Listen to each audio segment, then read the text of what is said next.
Welcome to Digital Nepal Media. This video is created with the help of AI by Nepal Online Sewa to नमस्कार र स्वागत छ। आज जेठ 18 गते शनिबार। आज हामी त्रिभुवन अन्तर्राष्ट्रिय विमानस्थलमा भिजिट भिजा दुरुपयोगको त्यो जुन हालेको काण्ड छ नि त्यसमा अलि गहिरिएर कुरा गर्दैछौँ। हो, अनि यसको जालो त गृह प्रशासनसम्मै पुगेको भन्ने कुरा आइरहेको छ। निकै गम्भीर विषय हो। एकदमै। हामीसँग विभिन्न समाचार रिपोर्टहरू छन्, विश्लेषणहरू पनि। त्यसकै आधारमा यो कसरी भइरहेको छ, के हो कुरो, अलिक खोतलाउ न त। हुन्छ, सुरु गरौँ न त यो भिजिट भिजा प्रणालीको दुरुपयोग कसरी भयो भन्नेबाट।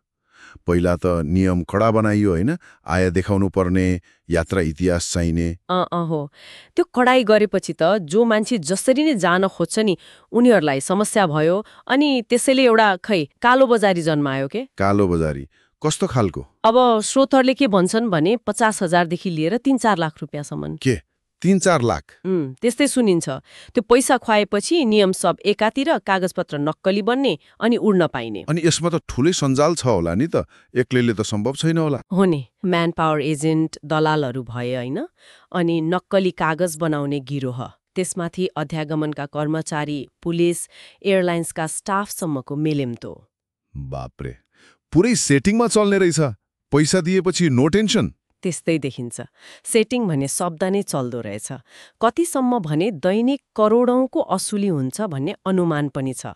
कुनै रिपोर्टले 40 लाख भन्छ, कुनैले 3 करोडसम्म।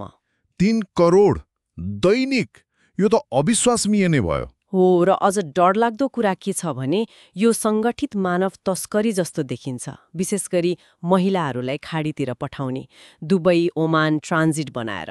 अनि त्यो कोड भाषाको कुरा पनि आएको थियो नि, एल भन्ने के हो त्यो?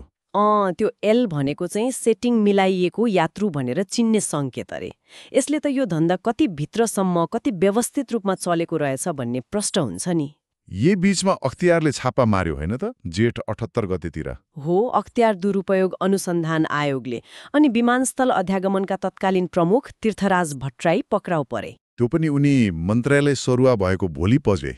यो अलि अचम्म लाग्दो भएन र? हो नि, टाइमिङ निकै रोचक छ। अनि तीर्थराज भट्टराईको पृष्ठभूमि पनि त्यस्तै छ। त्रिपाल काण्डमा नाम आएको थियो, राष्ट्रिय परिचय पत्रको ठेक्कामा पनि विवादित। त्यस्तो मान्छेलाई कसरी नियुक्ति दियो त यस्तो संवेदनशील ठाउँमा? त्यही त प्रश्न हो। गृहमन्त्री रमेश लेखकले नै उनलाई नियुक्त गर्नुभएको थियो। त्यसैले अहिले अनुसन्धान उनी र गृह मन्त्रालयको सचिवालयतिर पनि सोझिएको छ भन्ने कुरा छ। प्रमाणहरू, फोन डायरीहरू पनि बरामद भएको छ रे। भनेपछि त सिधै गृहमन्त्रीमाथि नै औँला उठ्यो। उहाँ र उहाँको सचिवालय नै यो तस्करी सञ्जालमा जोडिएको अनि दैनिक 50 लाखसम्म असुलीमा संलग्न भएको आरोप त त्यही हो। एकदमै गम्भीर आरोप छ। तर गृहमन्त्री लेखकले त पुरै अस्वीकार गर्नुभएको छ। यो राजनीतिक पूर्वाग्रह हो, मलाई फसाउन खोजियो भन्नुभएको छ। उहाँले त दोषी भए राजनीति नै छोड्छु पनि भन्नुभएको छ नि, होइन? हो, भन्नुभएको छ। तर यो विमानस्थलको समस्या आजको मात्रै होइन नि। 2080 मा डीएसपी गोविन्द पन्थीले अनुसन्धान गर्दा 1500 भन्दा बढी नक्कली कागज भेटिएका थिए। त्यो त सुनेको हो। 37 जना आरोपित पनि भएका थिए क्यारे, कर्मचारी, दलाल सहित। हो, तर पछि के भयो त? पन्थीजीको सरुवा भयो, अनि आरोपित अध्यागमन अधिकृत नरवीर खड्का लगायत उनीहरूले सफाई पाए। मानव बेचबिखन अनुसन्धान ब्युरोको टोलीलाई पनि त एयरपोर्टबाट पटक पटक हटाइयो। भनेपछि यो त पुरानै रोग रहेछ, बल्झिरहने। त्यस्तै देखिन्छ। यसले गर्दा अहिले राजनीति पनि तातेको छ। हो त, विपक्षीहरू, माओवादी, रासपाले त संसदै रोकेका छन् गृहमन्त्रीको राजीनामा मागेर। कोशी प्रदेशमा त सांसदले गीतै गाएर व्यङ्ग्य गरे रे। हो, राजीनामाको माग चर्को छ। तर सत्तारूढ दलहरू, कांग्रेस, एमाले चाहिँ अलि मौन जस्तै छन्, पर्ख र हेरको स्थितिमा। कांग्रेसले त लेखक निर्दोष हुनुहुन्छ भन्ने प्रारम्भिक निष्कर्ष निकालिसक्यो भन्ने पनि आयो त। हो, पार्टीले बचाउ गरेको देखिन्छ। तर पार्टीभित्रै पनि सुरुमा शेखर कोइराला जस्ता नेताले राजीनामा माग्नु भएको थियो भन्ने सुनिन्छ। पछि उहाँहरूलाई सम्झाइयो रे। यसले त यो व्यक्ति विशेष भन्दा पनि प्रणालीकै समस्या हो कि जस्तो देखाउँछ नि त। पहिलाका गृहमन्त्रीहरूको पालामा पनि त यस्तै कुरा नउठेका होइनन्? एकदमै। बालकृष्ण खाँडको पालामा भुटानी शरणार्थी काण्ड भयो, उहाँले 17 बुँदे निर्देशिका पनि ल्याउनुभयो, नारायण काजी श्रेष्ठले 6 बुँदे ल्याउनुभयो, तर भ्रष्टाचार रोकिएन होइन, पन्थीजीको सरुवा उहाँकै पालामा भयो। भनेपछि मन्त्री फेरिए पनि त्यो सेटिङको संस्कृति चाहिँ झन बलियो हुँदै गयो। हो, स्रोतहरूले त्यही भन्छन्। यो राजनीतिक संरक्षण र दण्डहीनताको संस्कृति हो के, पहुँचवालाले जे गरे पनि हुन्छ, सजाय हुँदैन भन्ने जस्तो। अनि अख्तियार जस्ता निकाय अध्यागमनमा बारम्बार यस्तो हुनु त गम्भीर प्रणालीगत कमजोरी नै हो नि।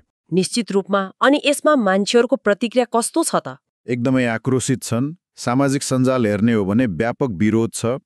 #रिजाइन होम मिनिस्टर ट्रेन्डिङ नै भयो। राज्यप्रति विश्वास नै गुमेको जस्तो देखिन्छ। त्यो त स्वाभाविकै हो। यो काण्डले त कर्मचारीदेखि मन्त्रालयसम्मै जोडिएको भनिएको सङ्गठित भ्रष्टाचार र मानव तस्करीको एउटा डरलाग्दो तस्विर देखाएको छ। अनि यसको मारमा सबभन्दा बढी तिनै कमजोर नागरिक पर्छन्।